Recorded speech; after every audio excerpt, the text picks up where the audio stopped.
Assalamualaikum warahmatullahi wabarakatuh. Selamat pagi semua. So hari ini kita akan masuk ke bahagian yang sangat penting dalam dunia telekomunikasi, iaitu pentauliahan atau dalam English adalah commissioning.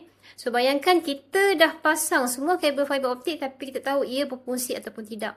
So jadi hari ini kita akan belajar macam mana cara nak check dan pastikan semua peralatan transmission kita ni bersedia untuk digunakan sebelum kita bagi kepada pelanggan untuk menggunakan internet.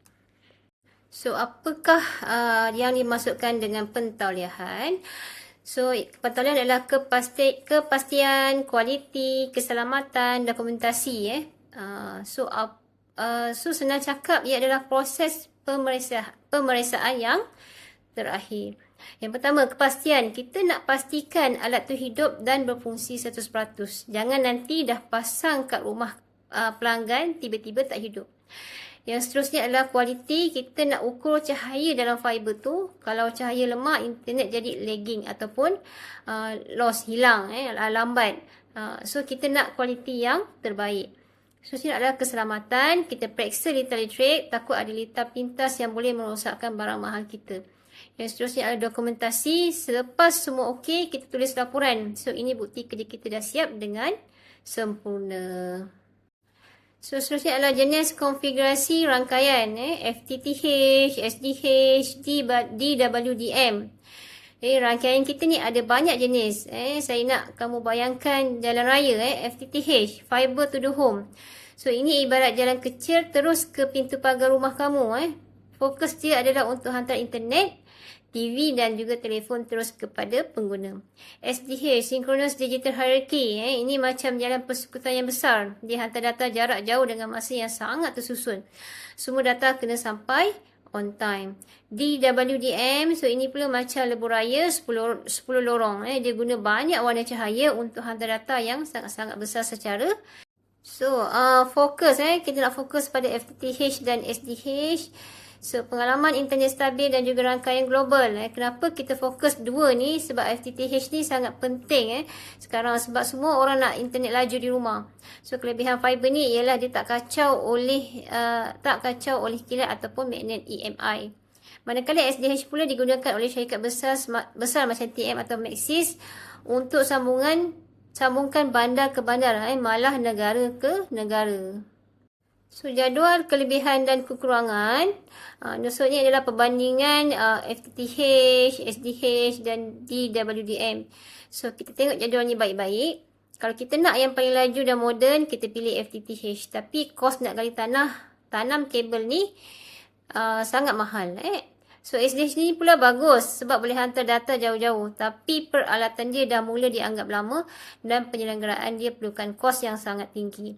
So, DWDM ni paling power. Tapi ingat ya, harga barang dia pun power. Agak mahal lah. Jadi, kita guna ikut keperluan bajet projek kita. Pemeriksaan terminal craft. Fizikal, optik dan juga elektrik. Sebelum kita on mesin, kita kena buat pemeriksaan terminal craft. So, secara fizikal, kita guna mata kasar. Tengok ada tak barang pecah. Kabel kena gigit tikus tak? Ataupun skru ada longgar ke tak? So, dari segi optik, kita guna mikroskop khas. Hujung fiber tu sekecil rambut. Kalau ada habuk sedikit pun, cahaya tak boleh lalu.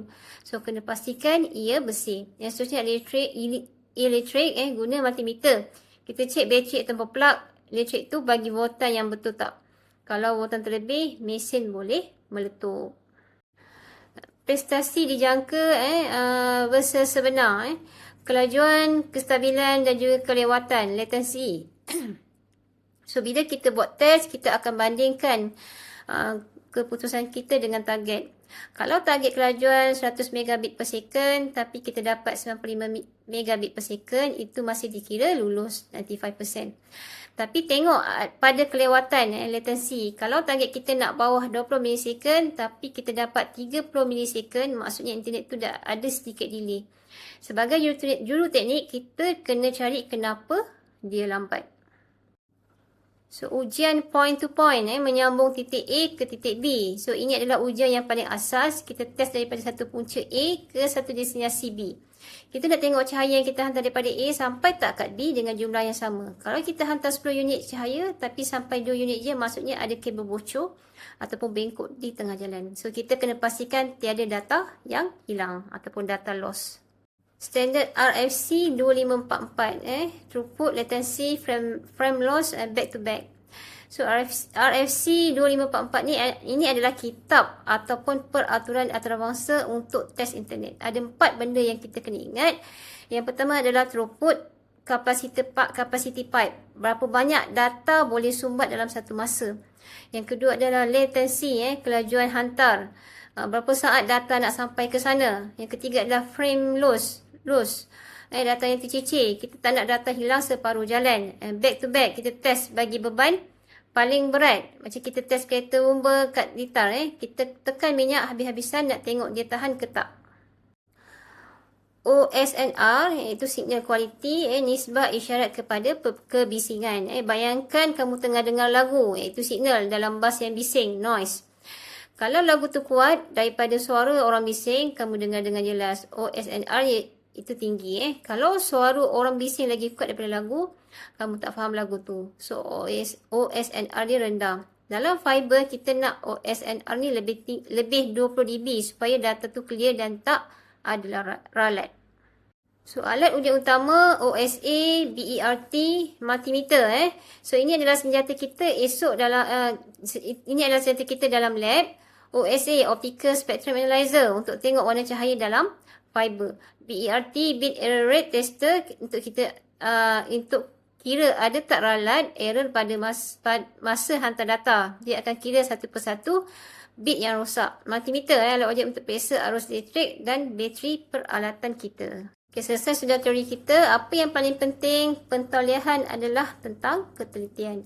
So, dalam praktikal nanti, kita akan cuba guna alat-alat ni. Ada apa-apa soalan sebelum kita tutup kita punya